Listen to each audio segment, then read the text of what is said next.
Looks like we got several new folks joining us tonight. So just as a matter of housekeeping, just try to keep microphones muted. And if you have questions, just pop those in the chat box. And we save those chat box and we'll go back if you have questions, if we don't get to them tonight at the conclusion of the presentation. So don't lose a good question or a good thought.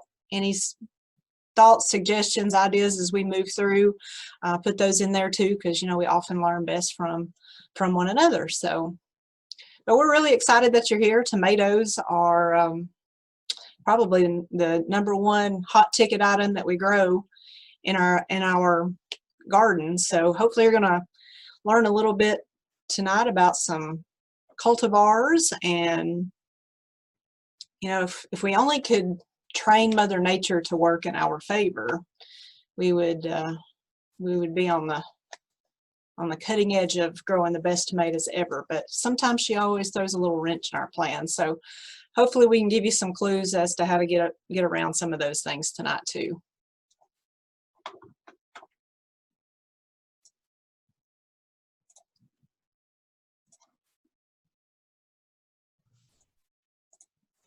Hola. Hey.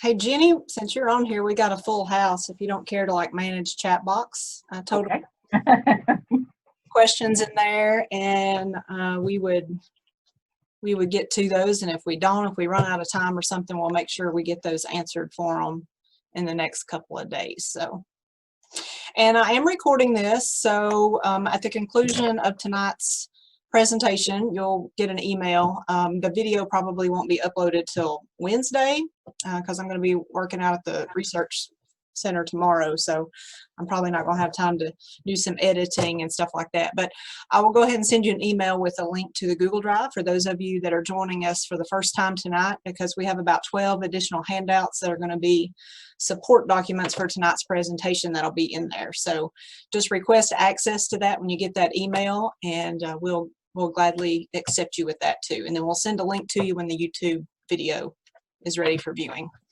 Okay, so without further ado, I'm going to go ahead and jump in here. For those of you that don't know me, my name is Melody Rose. I'm an extension agent here in Greenville, Tennessee.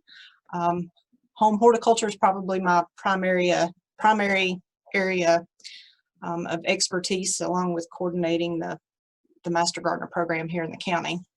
So tonight we're going to talk about tomatoes and how to grow tasty tomatoes in the garden, because we all know it is now time. Today is the 1st of June, and probably many of you have already gotten some of those tomatoes planted or thinking about getting started pretty soon. So when we think about tomatoes, all kinds of pictures come conjured up in our minds, from ketchup and picking fresh babies off the vine and just popping in my mouth like cherries, to homemade salsa, spaghetti sauce, and fried green tomatoes. And of course we have to mention pizza and spaghetti as well. And of course, if you're in the South, you can't resist a big old sandwich with a big old beefsteak tomato, and whatever your preference is, Dukes or Hellman's. I won't get in that argument because I don't like mayonnaise, so there you go.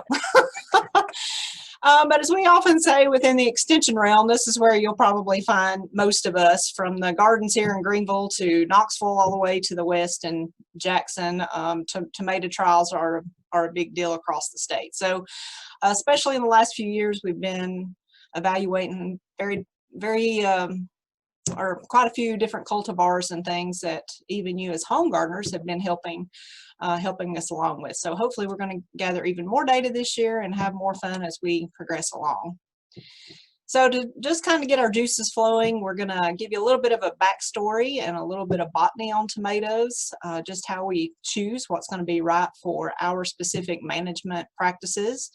And of course, we'll get into some of the practical production items like planting, training, and managing. And of course, we'll finish up with diseases and insects, the things that we commonly see and unfortunately are already starting to see in some home gardens here in East Tennessee. Just to give you a little bit of background, and some of you have probably heard this before, but tomatoes are not those great big ginormous tomatoes that we see on that sandwich slice a few minutes ago. They actually started out as little baby cherry tomatoes in the wild along coastal Ecuador and Peru, and were actually bred from those wild cherry types. They made their way to Europe in the 1500s, and then in the United States, it was the South that actually made growing tomatoes pretty popular. The northern growers were a little bit slower to adopt tomatoes because they thought they were still poisonous, because they are a member of the Solanaceous family, or the nightshade family, which is more common to us. But it was really those growers in Charleston, South Carolina, that really got things moving for tomato production in the mid-1700s. Oftentimes you will hear tomatoes referred to as love apples or golden apples. The first tomatoes, just as an FYI, in Europe, you know, we were just talking about a minute ago, they were actually yellow. That's why they were termed golden apples. And again, some people thought that they were poisonous. Some people didn't like the acid balance and just called them sour trash. It was a fellow by the name of Livingston, a small-time breeder in Ohio, that actually perfected tomatoes. He actually developed the first uniformly smooth red tomato that was ever created. The weird thing is, now that we're trying to get away from those smooth round tomatoes and we're trying to get back to our heritage roots with some of those knobby heirloom varieties, but this was the fellow that actually got things started back in 1870. So often when we talk about tomatoes, we have questions as to the different types, and there's always a lot of confusion here. But hybrid tomatoes, of course, are those going to be an intentional crop that is bred between two specific parent lines. This is the ones that we can't save the seed on because they don't come back true to type, because again, they don't have that same parentage. Hybridization became a popular thing around World War II, just to give us longer shelf life and shipping, for us to be able to ship during that time. So it was about the mid-1900s when hybridization became very popular. Open pollinated varieties are going to come true to type. There's not going to be any particular parent crosses, so these are the ones that you can save the seed for. And then we have that terminology for heirloom. What is that? And that's actually a type of an open pollinated. So all heirlooms are going to be open pollinated, but not all open pollinated are going to be heirloom, because we still have breeders that are breeding specific cultivars. Probably one of the most familiar is the green zebra. But typically, to be termed an heirloom, it's one of those that has been passed down through family generations. It's been in cultivation for at least about 50 years or so. And again, they are open pollinated, so these are the ones we can save the seed for. And again, it was in 1949 that the big boy tomato was produced. This is probably the one tomato that is the true testament to how the public kind of dictates demand, and for things to occur as far as genetically, because this is still a cultivar that's in production today, and it's really stood the test of time. The big thing was, though, back in 1994, and some of you may remember this because this is one of those things that Natalie talks about frequently. If you Google this and go back and discover GMO, this was the flavor saver tomato that everybody was just in high demand for. They wanted, this perfect tomato, a round red tomato with great flavor, great shelf life. It could be shipped for long periods of time. And, it really gives rise to that quote, perception is reality, but people were excited about this. But now you don't see this tomato, right? And the big thing for that was because it didn't have any flavor to be called the flavor saver.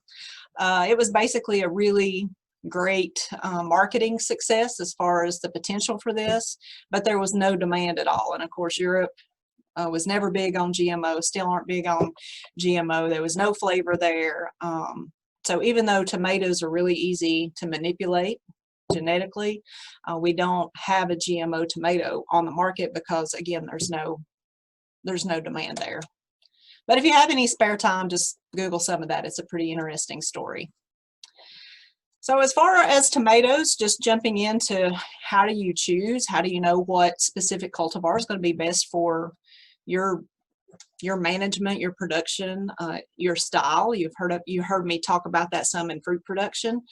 The number one thing is do you like it? You know, there's some people that grow tomatoes, myself included. I don't eat tomatoes. I know, don't throw nothing at me. I'm glad we're not in person because you'd all be slinging tomatoes at me. But I'm not a big tomato eater, but I like everything made out of tomatoes. So that kind of dictates what kind I grow in my personal garden, because I do a lot of canning. I make salsa, which I love, which I know is weird. I just don't like a slicer of tomato. So I'm not going to be as into the heirloom type as I am maybe some of those paste tomatoes, because I'm going to make homemade vegetable soup and things like that. So I want a really meaty tomato that doesn't have a lot of seeds in it. I've got to determine what's going to fit in my garden. Do I have raised beds? Am I only growing in containers? Do I have an in-ground system? Am I going to be able to water? All of those type things we got to question. And then how are you going to manage it as far as training it, trellising, fertilize, all that good stuff. And I kind of already went over this. Hybrids and heirlooms, they each are going to have their specific benefits. We often say heirloom is where the flavor's at. So a lot of home gardeners are going to go that route, but hybrids are going to give us a little bit of a benefit as far as a little bit longer shelf life.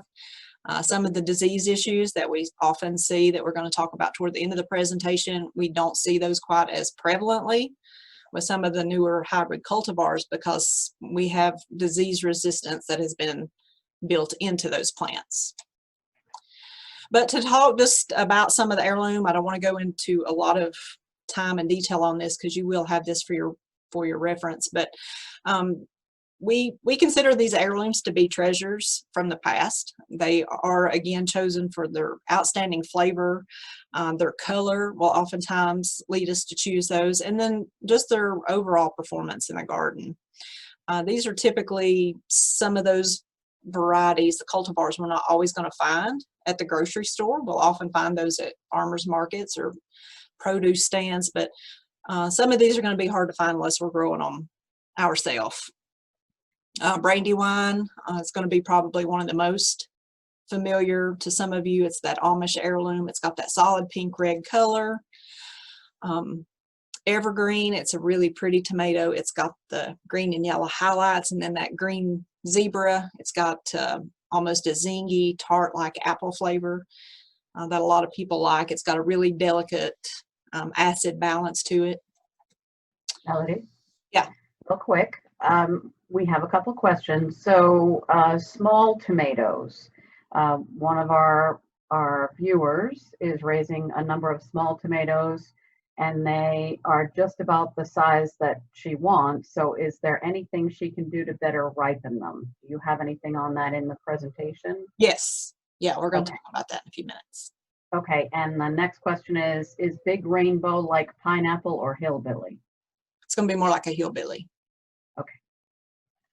I think I've actually got a picture of that in here somewhere, I think. A lot of people don't realize that the yellow pear variety is actually an heirloom. You know, one of those plants will do a family of 4 all summer long, very prolific producers.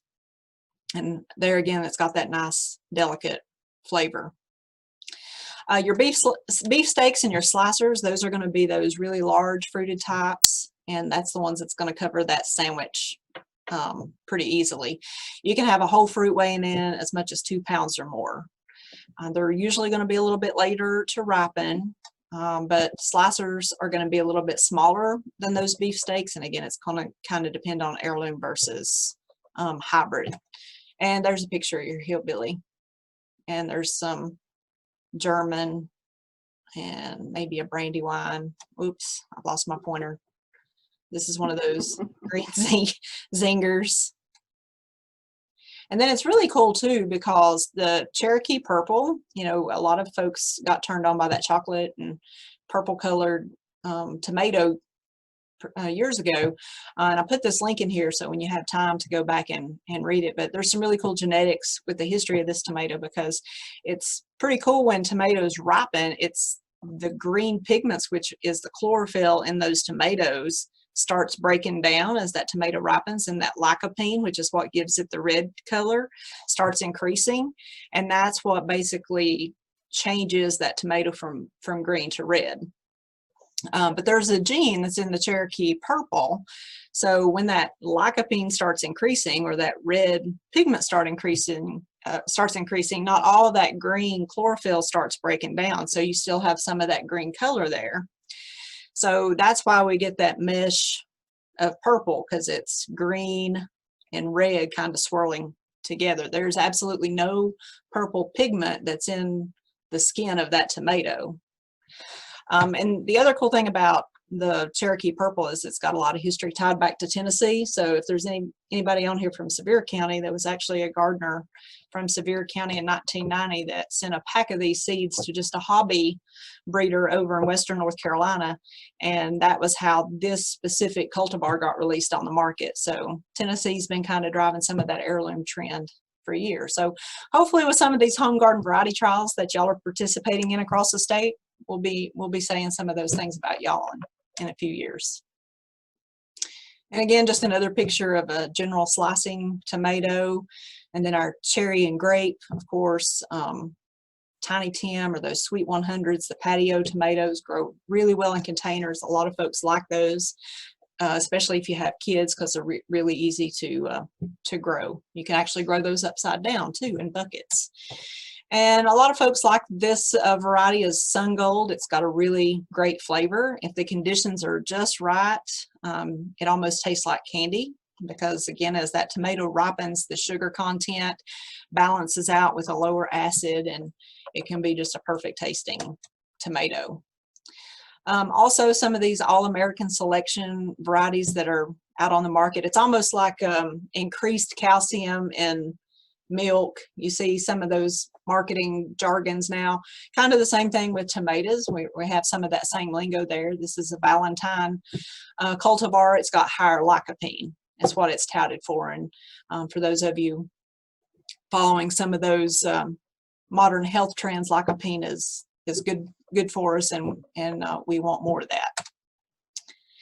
The Campari tomatoes, those are in the grocery store, usually in the little bags with the, on the vine. Those are those mid-size tomatoes. This bin right here kind of gives you an idea of the size. They're a little bit bigger than just a regular cherry tomato.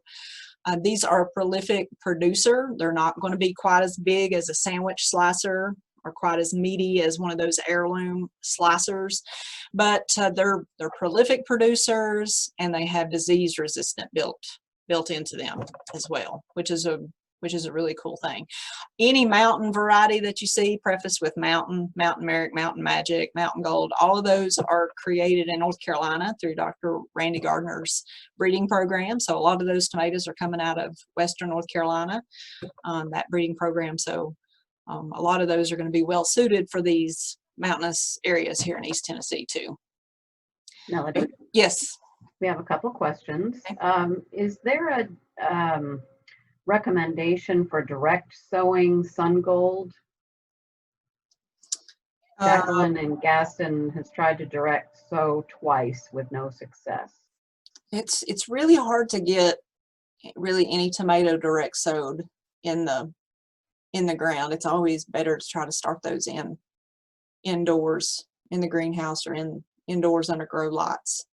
They're really hard to get to take just because of soil temperature. Have you noticed that it's been hard to find the plants, the Sun Gold plants this year? No. We have some that are trying to find in McMinn or up in Knox or Chattanooga, and they can't find them. I was going to say, I know the locally here, I've seen some, but now I don't know. And I would think Knoxville has them. I've heard other gardeners talk about them, but now beyond there, south of there, I don't know. Okay. And last part of that is, do you have any information on Chardonnay? The wine? Well, we know that, but no, tomatoes. No, I do not, but I'll, we'll write that down and look into that. Chardonnay tomato. Yeah. Let's just keep up with that, Jenny, and we'll get back to them on that. I've never heard of that one. Okay, so paste tomatoes, again, those are going to be your pear-shaped fruits. They're going to have fewer seeds and going to be a lot meatier. So if you're canning, San Marzano is one of the most popular heirloom varieties for this. And of course, Roma is going to fall into that category as well. They don't have that central core like a lot of our other tomatoes do. And some of you in past classes have heard me talk about the winter storage tomatoes. I think that was a new concept for some of you. But these are going to be set out a little bit later. So if you've not set these out, you've got time to do that. But these are, the cool thing about these is that you can store those all the way up till Christmas time. So instead of having a gas tomato at Christmas, you can have one that basically was picked straight from the garden. And there's some tips in here just how to store those using apple boxes. But the Long Keeper is the one I'm most familiar with. It has performed quite well, so you might want to check into that. They'll store, like I say, all the way up till Christmas. Okay, so the next big question we always get is the difference between determinate and indeterminate and how to deal with those types. So right out of the gate, determinate, they are going to have that main growing point terminating in a tomato. So they're basically going to do their thing and they've got a switch they're going to turn off. When they reach that point, they're done. Indeterminate, they're going to have those main growing points continually flourishing throughout the season. So they're going to keep right on growing up until frost. So again, they're going to be shorter if they're determinate, which isn't good or bad. It's just, it depends again on your spacing and what you're growing in.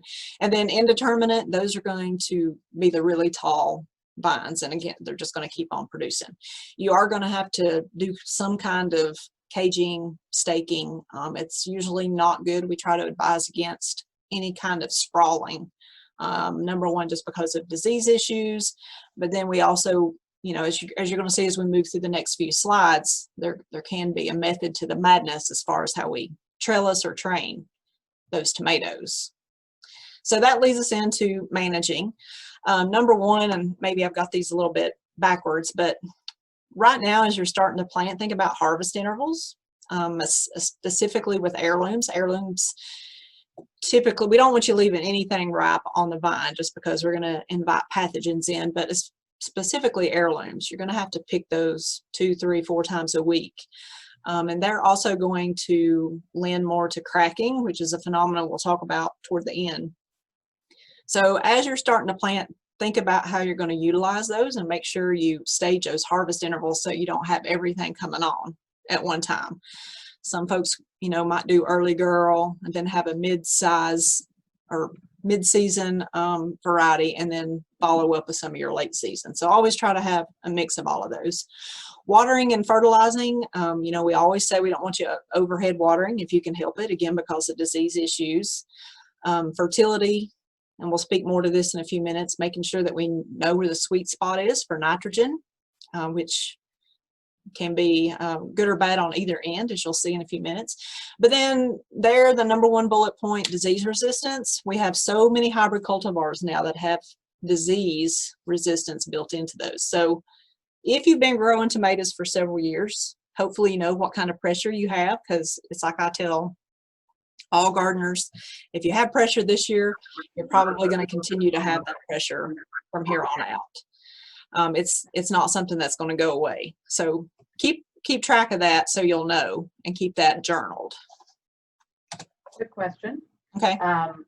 What for a general slicer tomato, 2 to 3 inch potted seedlings, what's the latest you can put them out? You can plant them. Latest in the season. For which kind? Just a general slicer. Most of those you could probably get by like the 3rd week of June, because most of those are going to be about 68 to 78 days. Okay. But yeah, when you purchase those, just make sure you read the tag to know what that harvest date is going to be. That's going to help you kind of plan for that too. These are some of those cultivars I was talking about. These are some newer ones that are on the market. There's just so much more resistance now than there ever has been in the past. So those first three are going to be determinate slicers. So some of those that we were just talking about. And you'll notice it's the late blight, the early blight, and the Septoria, which are ones we commonly see here. The Mountain Magic and the Plum Regal, those are going to be those plum processing type tomatoes. And then those last three are the cherry type tomatoes. So that might be something you want to check out in the future. As far as the tomato plant, a lot of people probably don't realize that they are a short-lived perennial in their native climate. They're not an annual plant like we term them here. So they're going to be highly indeterminate to strongly determinate, but there's some gray area there because that's not just it. Some of those, depending on cultivars, are going to be more prostrate, semi-prostrate, erect. Some are going to be more vining in their stature. It just kind of depends, again, on the habit of the genetics of that plant. For instance, Heinz ketchup, those plants never are trained or trellised. Those are just basically set out and they're immediately picked upon ripening and processed. Tap roots are going to go pretty deep, up to 6 foot, but thankfully for us in East Tennessee, most of those roots are going to be in the top 2 foot of the soil. They are going to be a perfect flower, which means they have male and female parts on their plant. So that means that they're going to be self-pollinating. But bees are going to visit from time to time, which is where we can get some crossing that can occur.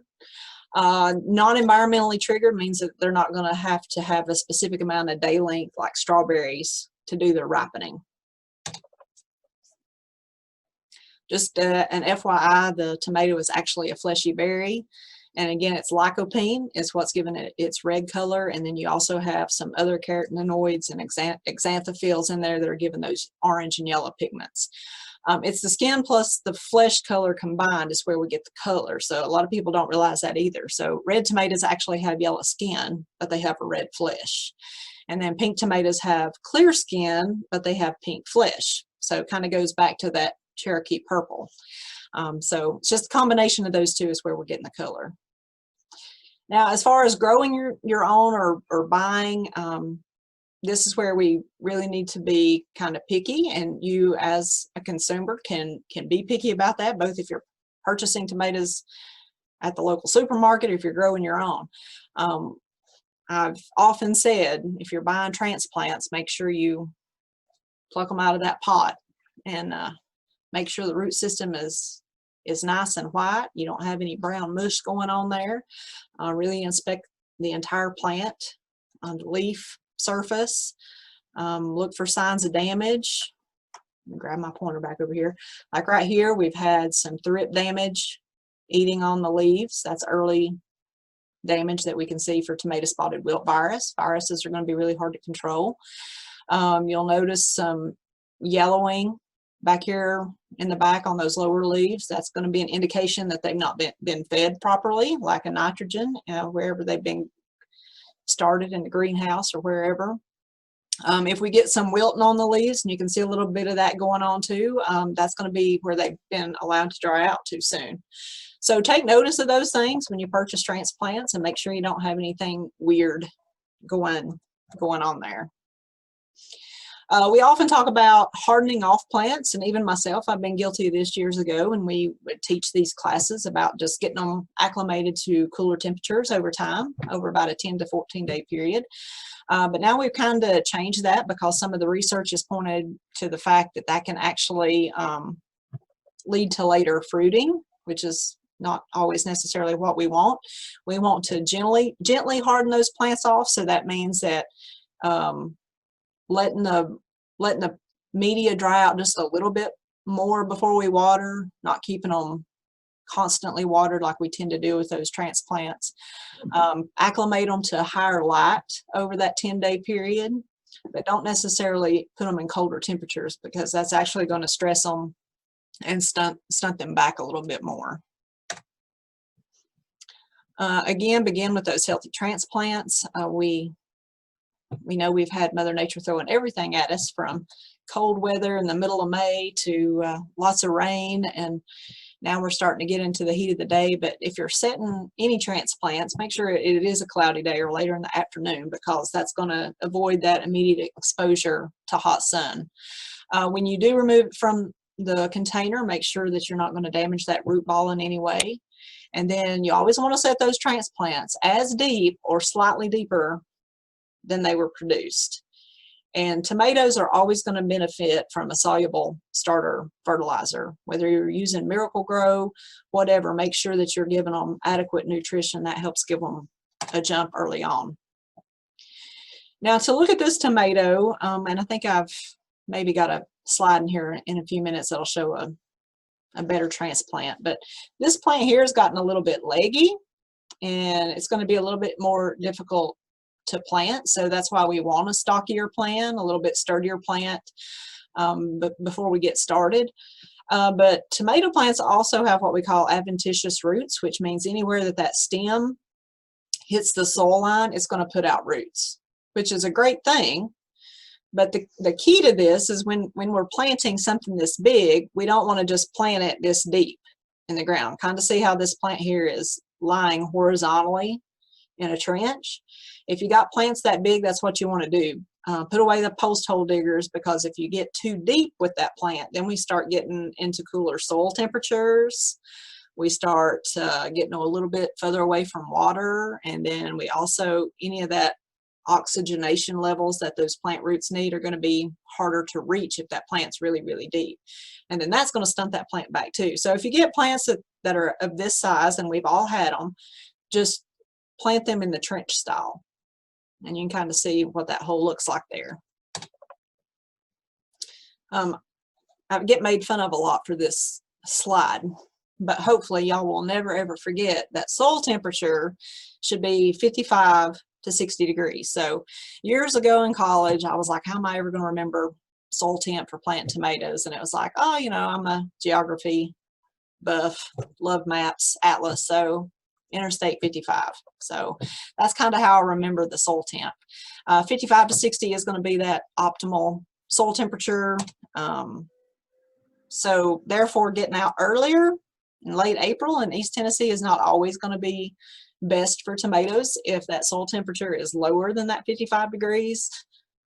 Even if we've adequately hardened those off, they're just going to stand there and not grow. And that's actually going to lead to later flowering, later fruit production, if that plant can even recover from that. The biggest thing when we start planting tomatoes is to remember, when we bring that plant home from the store, is that it's already met its fruiting capability. So it's already deemed where it's going to go, even if it's determinate or indeterminate.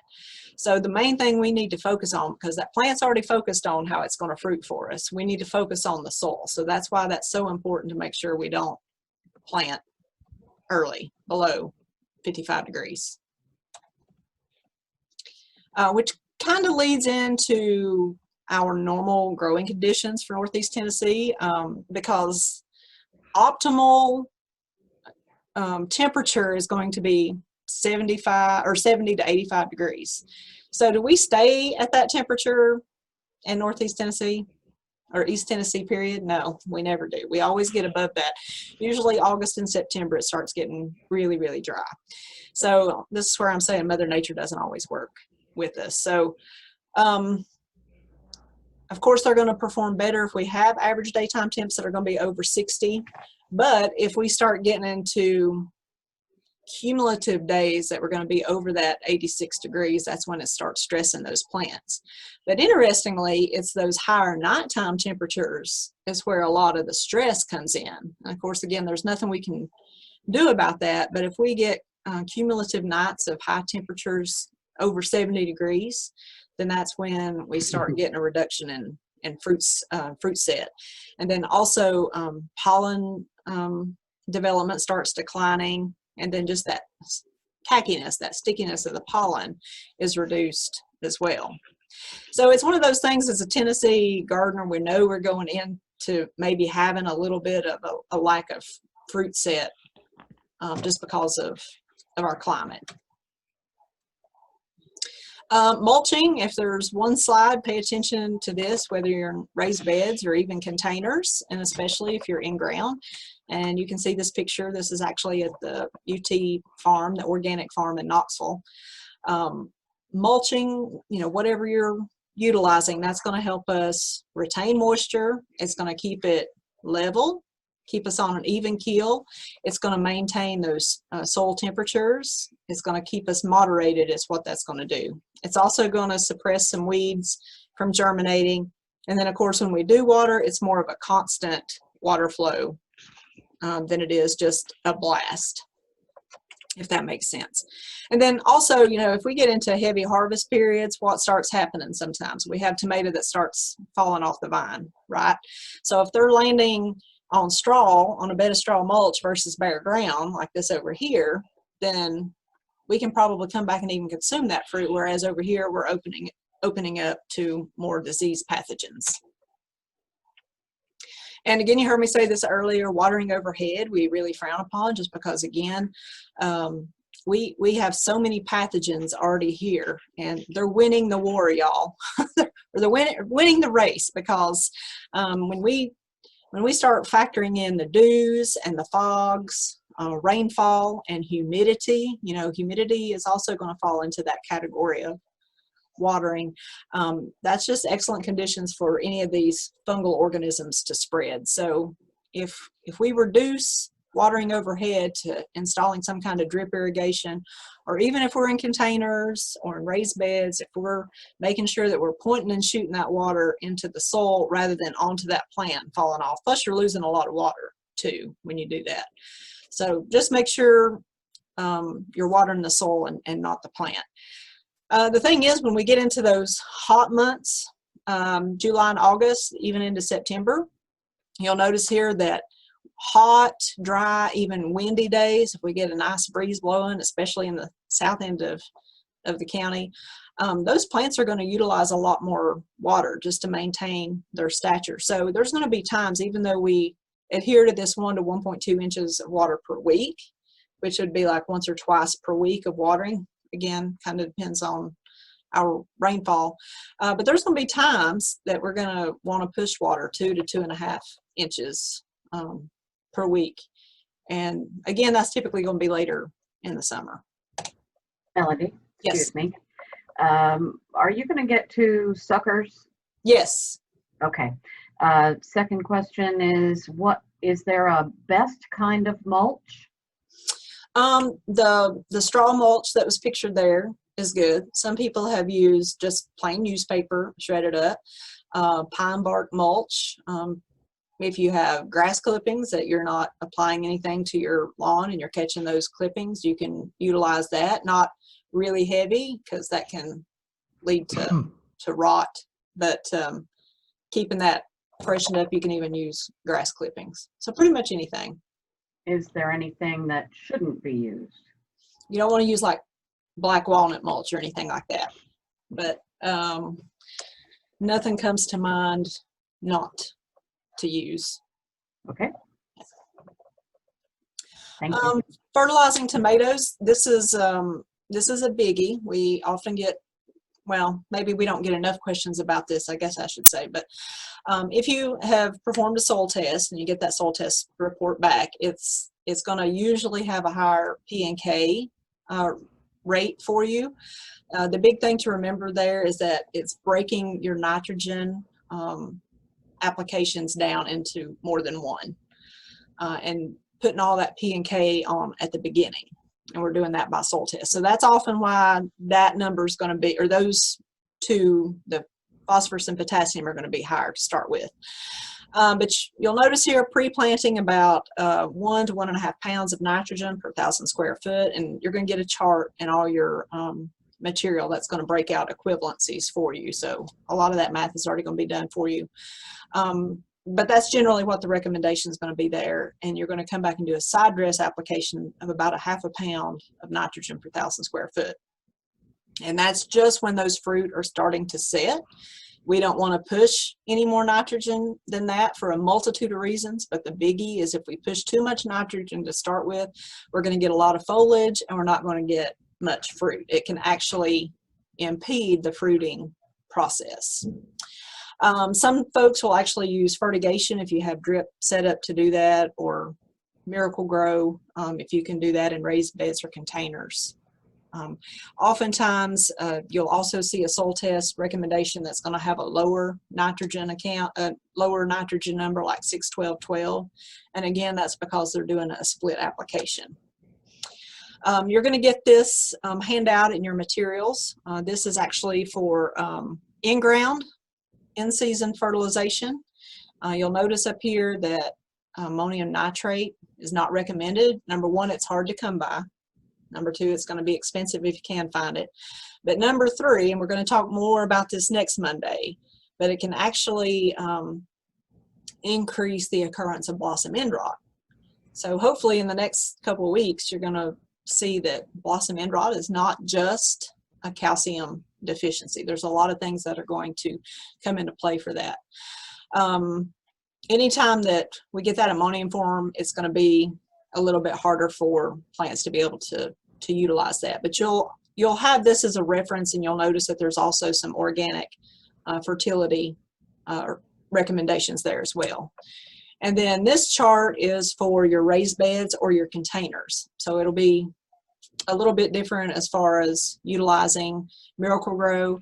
The normal Miracle Grow, the old standby, has a little bit higher nitrogen than some of, well, I don't know what some of the later versions, I guess, of the Miracle. I don't even know what some of those are. But when you do purchase the soluble fertilizer, make sure that you have a high phosphorus and potassium in that, especially potassium, because that's where your fruit production is going to come from. So the NPK, make sure your K is a high number in relation to nitrogen. Melody? Yeah. A couple questions. Shaneka, yes, Melody's going to post this in the Google Drive and send everybody a link. Yeah. So you'll have access to the whole presentation. It might take 24 to 48 hours for it to get uploaded, but she will do that. Does anyone use Tums or eggshells with their tomatoes? Do you have a recommendation on that? I don't have that in the presentation, but I know, and nobody take offense to what I say, but some of y'all have heard me say, the old timers will say to do that. And when I refer to that, it's my grandparents. I can remember them always using eggshell because it would give a boost of calcium and help make those plants stronger.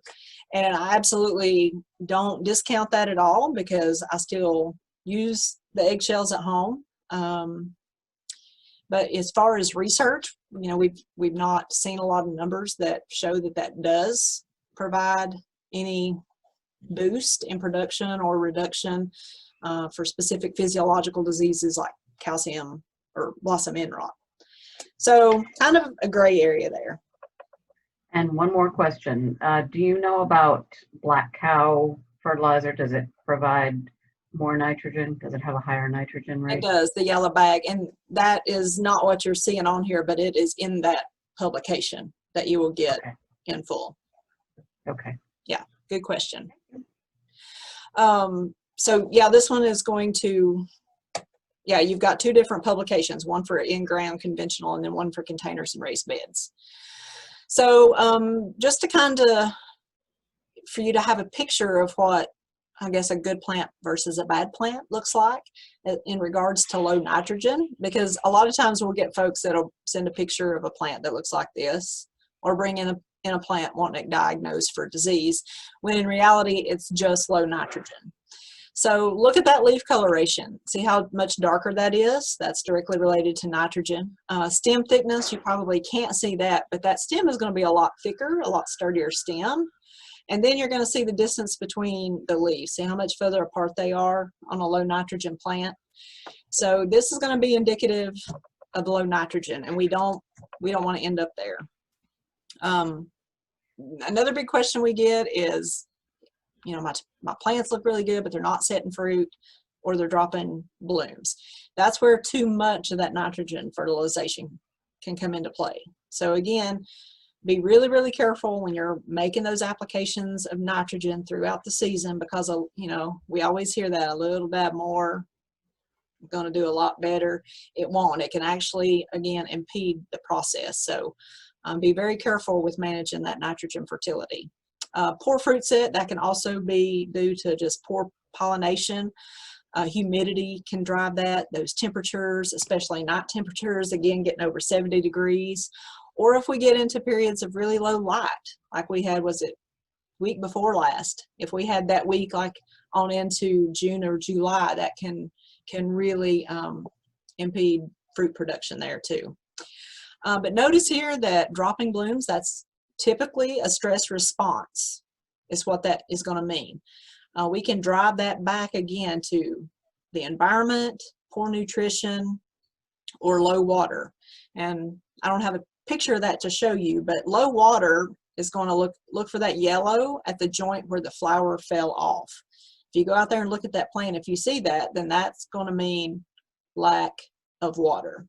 And sometimes that can occur. That goes back to what we were talking about a couple of slides ago. We got to find that sweet spot for being able to manage water. And again, when we get an increase of that nitrogen, we're going to have beautiful, beautiful tomato plants. But that's the key. We're going to have plants. We're not going to have fruit. Okay, so getting into some pruning talk now. Of course, pruning is removing those lateral shoots, or what we call suckers. And determinate, those are going to be those plants again that are going to produce to that switch basically, and then they're done. So like an early girl will produce 56, 60 days, and then you're not going to be producing throughout the rest of the season. But typically you're going to want to remove up to one below that lowest flowering cluster. Is what you want to do on determinate. When it comes to indeterminate, we can prune. We got a lot of flexibility there, a lot of different management styles that we can recommend. But you don't want to prune those determinate plants too high, because if you do, and I have been guilty of this, so I'm speaking from experience here, you'll get leaf curling and then also stunting. So we were talking about cool soil temperatures a minute ago, stunting that plant back. If you prune too high up on a determinate plant, that too can lead to stunting. So be really careful with that. Just know that the more side shoots that we take off, that means the less fruit we're going to have, but the healthier, better fruit that we're also going to have.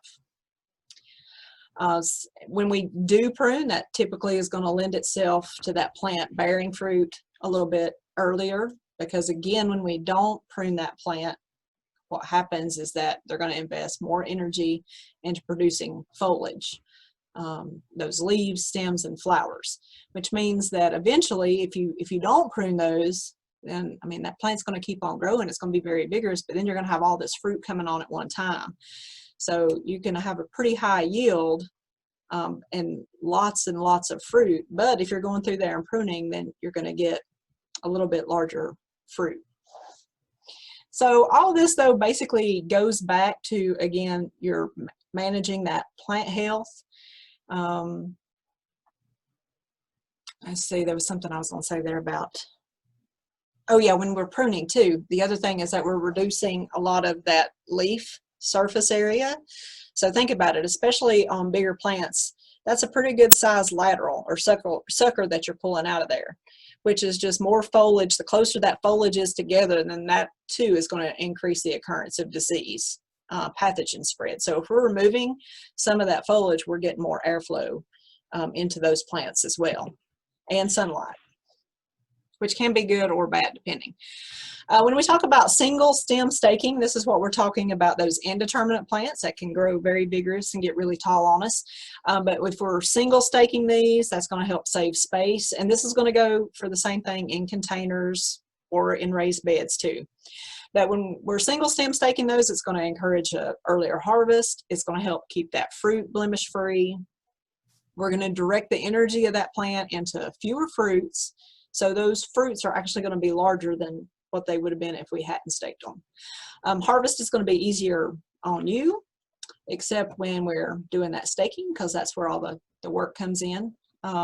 When we do go through there though and remove that foliage, more sunlight's going to penetrate that canopy, but sometimes we can have some sun scalded fruit. So just be aware of that. And these are just some pictures that's going to show you what that looks like. And you can tell that's in a raised bed system there. But basically what we're trying to do is mimic what greenhouse producers are doing, how they're managing greenhouse production there. And you can see where that sucker or that lateral has been. They just go through there and pinch that out.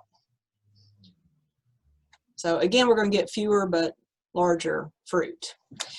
This is going to be the stake and weave, or the basket, the Florida weave, the California weave. There's lots of different names for this, but basically it's creating a basket for that plant to lie in. And you're going to have an entire one pager that's going to tell you how to go through and do the Florida weave if you're doing it this way. Folks will use PVC pipe, or I've even seen old tobacco sticks used, drill the holes in there. I've seen people just do 3 stakes at a time and then plant 3 more and do it if you don't have the mechanism in place to be able to do that. So lots of different ways that you can trellis these tomatoes. And that gives you a little bit closer. Basically, you're zigzagging through the field. I usually show a video here that shows what that looks like, but bandwidth, it slows us down. So this is going to be your biggest investment with the character builder is what I call this thing right here. If you are going to be staking, make sure you have one of these. It's a little bit easier on you than using a mallet or a big hammer. We always call cages the reasonable compromise between staking and sprawling. Again, sprawling, you can get away with that if you're in a raised bed environment and you're using a mulch, but otherwise I wouldn't do that in ground. But caging is just going to help provide that support. It's going to eliminate that need for heavy pruning. You're not going to have sun scald issues like you will with trellising, and they are going to be a significant investment up front, but they'll typically last for years. And as long as you keep them cleaned off, you know, store the, or you know, dip them in the Clorox solution in the fall, let them air dry, store them. You can get 10+ years on cages. Now this is a Natalie slide, but you're going to have this in the Google Drive, so you can refer back to it to determine where you need to be as far as growing determined or indeterminate. So when you need a little laugh, pull this out of the Google Drive a little bit later. Okay, harvest and storage. A lot of people get confused on where the flavor from the tomato comes from. There's going to be a lot of things that are going to come into play there. Again, as that tomato's starting to ripen, you know, sugar and acid are starting to balance out. Your acid's increasing a little bit too. But the big thing folks don't realize is what we call aroma compounds, and there's a lot of things that I can't pronounce, so we're just going to call them aroma compounds. But if you put those in the refrigerator, it reduces those aroma compounds, which leads to flavor. So the other big thing about picking your fruit, and this term right here might be a new term, we call that breaker stage. That is just as that fruit is starting to turn pink or red on the underside of that fruit. That's what we refer to as the breaker stage. So if you're going on a trip or something like that, you need to pick the fruit. It will ripen, but your aroma compounds are not going to be quite as strong in those fruit. You need to have some color pigment already on that fruit for it to have those aroma compounds. It'll still color up, it's just not going to have that fragrant smell of a tomato, and you're going to lose a little bit of flavor. So that's where your flavor is coming from. If you store those tomatoes, you'll notice here 41 degrees is the sweet spot. Don't put tomatoes in the refrigerator. Even if they're ripe, it's going to reduce the quality. And there's also a chart in one of those pups that's going to show not just for tomatoes, but all your veggies, you know, where you need to be storing them. Again, as far as flavor, you know, and we get into a really wet year, naturally by rainfall, it waters down the flavor. You've probably heard us talk about that before. Fertility, if we're pushing too much nitrogen, it can actually reduce those aroma compounds and reduce flavor, overall flavor. The environment, can't do a lot about that again, but harvesting and storage and then cultivar is really going to help drive some of that flavor quality. All right, so we're going to bump into tomato troubles because none of us here can grow tomatoes without running into a couple of these probably a few times a year. So we'll start with the soil-borne diseases because even if you are growing in raised beds, sometimes you're going to have, you could have some of these issues depending on how you're building your raised bed. But the big three are Fusarium, Verticillium, and southern blight.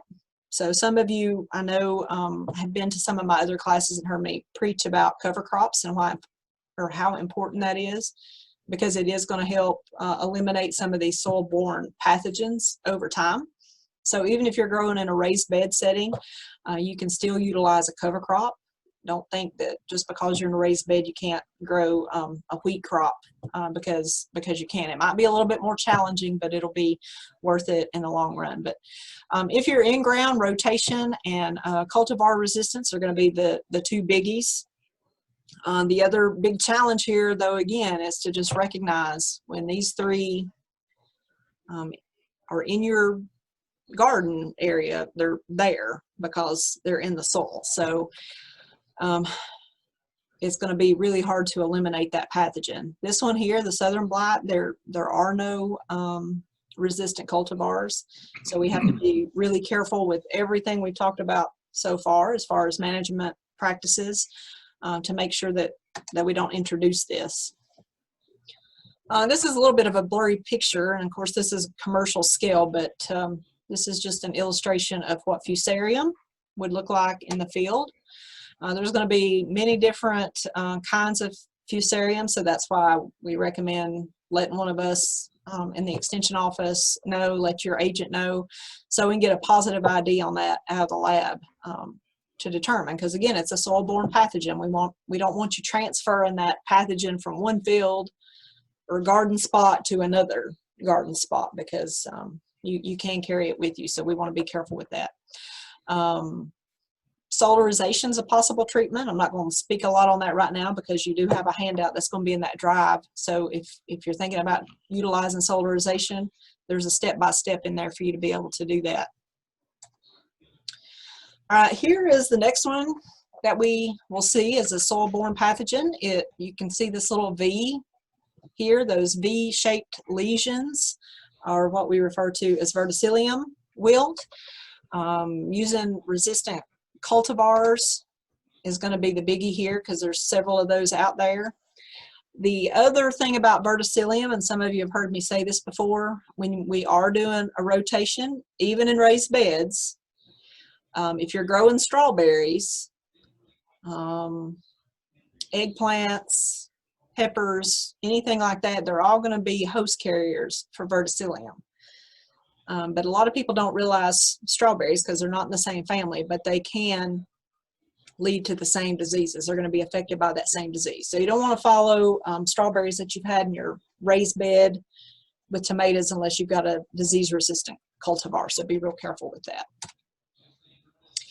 And this is the biggie. Nobody likes to see this. That's not a paintbrush. But if you do see this, you need to get that identified pretty quick. Well, where did my picture go? Oh, there we go. You can see that white mycelial growth right at the soil line. It actually does look like somebody went through with a white paintbrush. You can see that stem, that vascular tissue is basically collapsing within itself, and you can see like a stem rot. This here is actually where the fungus is housed. If these become in contact with the soil, this is where that pathogen is going to take root. So if you are to see this, is more expensive, big time. Whoop. But I like this brand. Oh, I think somebody accidentally unmuted their microphone. Okay, so anyway, if these structures come in contact with the soil, then that pathogen is going to be there for many years to come. So this is where it's going to be really hard to get rid of those. They look kind of like mustard seed, so we got to be real careful with that. And again, you can see a little bit of a close-up picture. And if you see this, please make sure to get that identified, because there's nothing we can really do but get you out of that growing medium and make sure that we're not spreading that any further in your home garden plots. But that is the southern blight, and you'll notice there deep plowing is the only way to really bury that inoculum, but you're going to have to really bury it deep. We can do some grass or corn rotations, because remember, corn is a grass. Those are going to be the most effective. It's going to be worse in hot, dry years. I think it was 2016, maybe. That was a really bad year for southern blight. And then tomato grafting, some of you may have heard of this. It's starting to take place in tomatoes. So grafted tomatoes seem to lessen the occurrence of southern blight, but those are going to be a little bit more expensive. Now, as far as leaf diseases, these are the two that you're going to have to really worry about. These are the ones we're starting to see already. Septoria has already been reported, which this is not Septoria, but this is the early blight. And you'll notice how we get these yellow in between the veins there, and it looks like target spot or a bullseye. And you know you've got early blight when it starts at the bottom. It almost looks like that plant's firing up from the bottom and it starts moving up the plant. The thing about it is that this moves really quickly. So this leaf here probably looked like this just like a day, maybe 2 days before. So when these spots start coalescing together, then basically we have lost chlorophyll production, right? So that plant's just going to be stunted back and die. So this is one of those things we've got to act really, really quick on when we see that. And you can see how that coalescing starting to take place right there. And again, it's alternaria. Sometimes you'll hear me interchange that with early blight, but it's going to affect all parts of that plant, even the fruit. If it's later in the season, you'll see those lesions, but it'll also be on the stem as well. And that's just a good blowed up picture of what that's going to look like. So as you're scouting in your tomatoes, make sure that you look for these, not only on the leaves, but really look on the stems as well. And this, you know, is another one that you do want to be on the lookout for early, and recognize that there is no curative for this. So that's why it's going to be so vastly important to get preventative materials on those plants. And here in the extension office, and I know a lot of my colleagues do this too, when we know that there's an occurrence of that in the county, we'll send out an email and say, hey, you know, I heard that early blight was in gardens in Knox County. And then that kind of flips the switch for folks on this end of the state to start spraying those preventive sprays. And whether you're doing it organic or conventional, making sure we get some kind of protection on there is going to be best. Septoria, this is what I was just referring to, that we've already diagnosed this in a couple of plants. You'll see that it looks a little bit different. You're not going to have those big target spots. You're not going to have the bullseye necessarily. It's just going to be a darker circle with this is what we call this spignidia. That's where the spores are housed, but it almost looks like a water soaked spot. And that's just a blown up picture of that, so you can actually see a little bit better. The thing with Septoria, they're not going to coalesce quite as bad as the early blight. You're going to see that yellowing halo, and you're going to see it all the way through on the underside of those leaves. It looks like a little pinprick almost. And the thing is that Septoria and early blight, again, they're going to look very, very similar. They're spots on the leaves, right? They're both fungal pathogens. And the control measures and the preventative measures are going to be the same. So we've gotten pretty good at being able to diagnose one from the other, but if you're in doubt, just know that both of those are going to be treated the same way. And oftentimes, and I wish I had a plant or a picture on here that had both early blight and Septoria, because oftentimes they will be together, and it's, I mean, it's not cool looking. We never want to see that, but it's kind of cool how the early blight kind of morphs in with the Septoria, the way they coalesce together, because still that Septoria will stand out because of those little white pinpricks. Melody, Yes. what's the typical treatment for that? We're going to talk more about that next week, but it's also in the Google Drive, but just because I don't want to like recommend one over the other, but mancozeb is a good fungicide to be able to utilize, and it's broad spectrum. You can utilize it in other areas of your garden and landscape. You can also mix that with insecticide if you need to. But usually I'll start off with mancozeb, which is the active ingredient. I don't know for some of you outside of Greene County, but I know here in the county or in Washington County, manzate, blue bag, it's about a 6-pound bag, I think, and a little dab will do you. That usually lasts a while. It's a thick powder. And like I say, we're going to talk more about that next week, but it's a thick powder. You got to make sure you get it agitated in your sprayer really well, and don't mix up more than you need. But that's usually a really good standard control measure. Thank you. But again, on early blight and Septoria, there's really no need to differentiate between the pathogen. The only time we would, well, that's a few more slides and I'll show you that. But to reduce the occurrences of this, rotating, and again, if you're in raised beds, I'm speaking to you too, because if you're utilizing that same soil over and over again, and especially in ground, make sure you're following a rotation plan. And remember, it's not just about following tomatoes with tomatoes, it's anything in that tomato family. So don't, follow peppers with tomatoes or eggplants, potatoes. All of those are going to be members of the solanaceous family. So if you have some of these pathogens, they can frequent all members of those plant families. And I think we've talked about those. So basically it goes back to those management practices and cultivar selections. Because a lot of these newer hybrid cultivars are going to have a lot of that early blight and Septoria resistance built into it. Here's another biggie. We don't see this often here. I think I've actually only seen this 2 or 3 times in the last 10 years. This is very different from early blight. We get that question a lot, but we know when we see this, it's going to be bad. It's going to affect all parts of that plant. You can see it even on the fruit and the leaves, even that white cottony mass on the stem there. And the difference here between the southern blight, that's going to be at the soil level, because your southern blight's going to be transmitted is a soil-borne pathogen. So you're going to have that white cottony growth right at the soil line. Now with late blight, you're going to see that anywhere on that plant. The biggest thing that we can do is use some resistant cultivars, but there's not a lot we can do once we see a field or plants like that.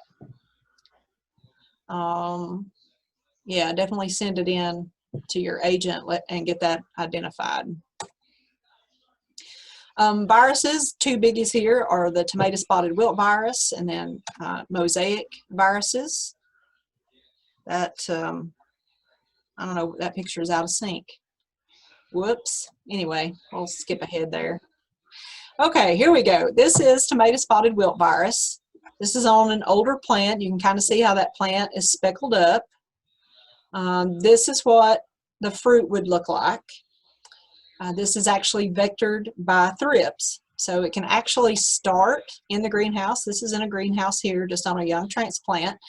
So if you're starting plants indoors, in your basement or in your greenhouse, always be vigilant with this little critter here. Or if you're buying transplants, make sure that you look for occurrence of thrip damage, because it can vector that virus. And you'll notice there the viruses are going to be pretty typical of a mosaic-like pattern. That's one way you can kind of check for that.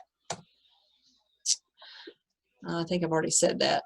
Yeah, a few tomatoes are going to have resistance to that. But the thing is, as far as viruses go, it can regenerate itself. The plant can. You're going to see this firing on the ends of the tomato. And that's what that early damage is going to look like. So if you're purchasing plants right now, like I'm still going to plant a few more tomatoes, look for this. That's not a water-soaked spot. That's actually going to be early damage of thrips feeding on those plants.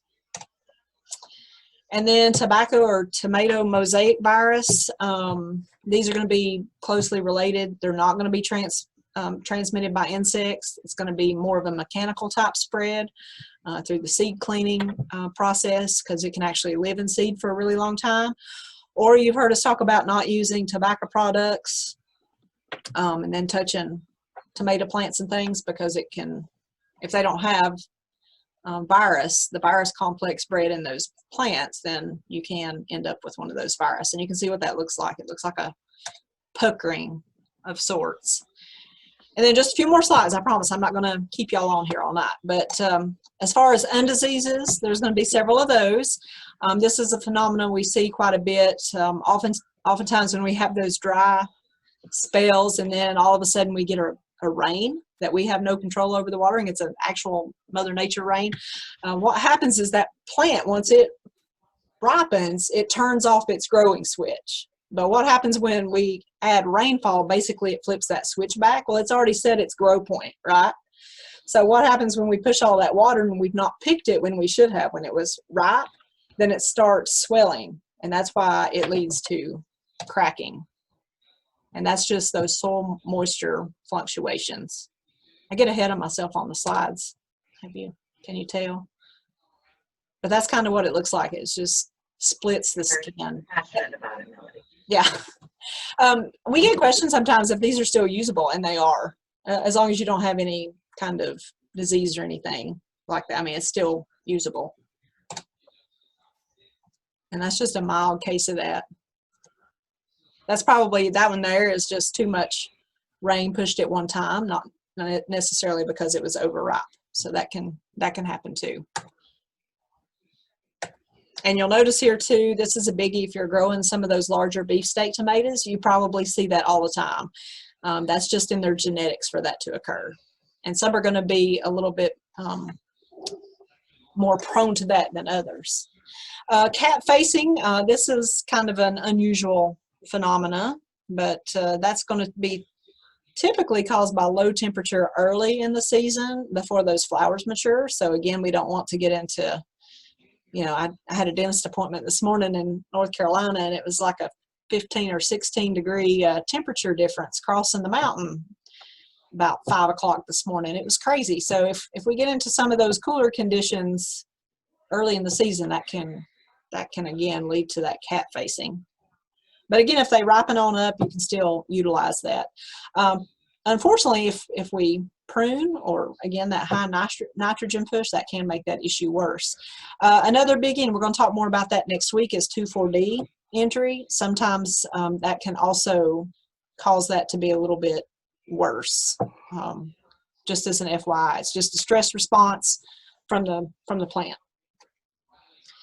Blossom end rot, that's not a really good picture there, but I'm going to save that one and talk more about next week, because there's a lot more to talk about than what we have time tonight. But again, that's going to be stress related. There's going to be a lot of factors that are going to go into blossom end rot. Severe pruning is going to cause stress that can increase that incidence. Some tomatoes are just going to be more susceptible, and we got a list of some of those, but this is the biggie, what we were talking about earlier. Mulching and that uniform watering is going to help us prevent that. That's the biggie in a nutshell, because it does have to do with calcium deficiency, but it's more those moisture fluctuations within the soil that gives us the problem. Herbicide damage, this one is probably caused by drift. Sometimes you will also see leaf bleaching. It's cool looking. That plant is almost a bright yellow color. It almost makes that plant feel rubbery. But we had a case of this just last week too, 2,4-D drift. That's why it's so important to make sure we're not spraying that material on a windy day or on a really, really hot day. 2,4-D injury, a lot of folks don't realize that it can be uptake from residue as well. It's not just going to be spray or drift on that plant. So if you're new to a location, we've seen that happen a few times. If it's been a hayfield or pasture ground, sometimes we'll have some of those herbicide carry over. So just know where you're starting your garden, know what's been planted in that area before. Spider mite feeding, you'll notice it looks a little bit similar to thrip damage. We typically see this a little bit earlier in the season. A lot of folks will think it's aphids, but we're going to treat them the same way. And generally those insecticides that we're going to utilize are going to be 7 and then move up to malathion. But we're going to talk about chemical rotation next Monday, just like we talk about crop rotation. So I hope y'all are going to tune back in for that, because again, a lot of these diseases we've talked about tonight, when I told you use mancozeb, we want to use that as a preventative, but then if we get something else on it, you know, we need to be able to know exactly what we're dealing with, because we might need to utilize another fungicide. We might actually have an insect problem versus a fungal pathogen. So that's why identifying that pest is going to be key. And then, like I say, next week we're going to talk about rotating chemicals. We don't want to be using the same chemicals over and over again, because that's where we build resistance. And that doesn't just happen in insects, that happens in fungal diseases as well. So hornworm, we see the tobacco hornworm a little bit more prevalent here in East Tennessee, but again, we're going to treat both of those the same. And we'll finish up with this little fella. That was a hornworm, and this is what BT does. So we're going to spend more time talking about plant diseases next week, not just for tomatoes, but cucumbers and peppers and beans. We're going to talk about some of those things and how to best utilize those chemicals, be it organic or conventional. We're going to walk through those a little bit more in depth. But this kind of will introduce you to what BT will do to anything that's a caterpillar. So with that, we'll finish up and say thanks for coming tonight, and I hope you've learned a little something on growing tomatoes, maybe some things that'll help you get going, whether you're in raised beds or in the ground or even growing in containers. It's all about consistency and a little bit of patience and treating Mother Nature nice.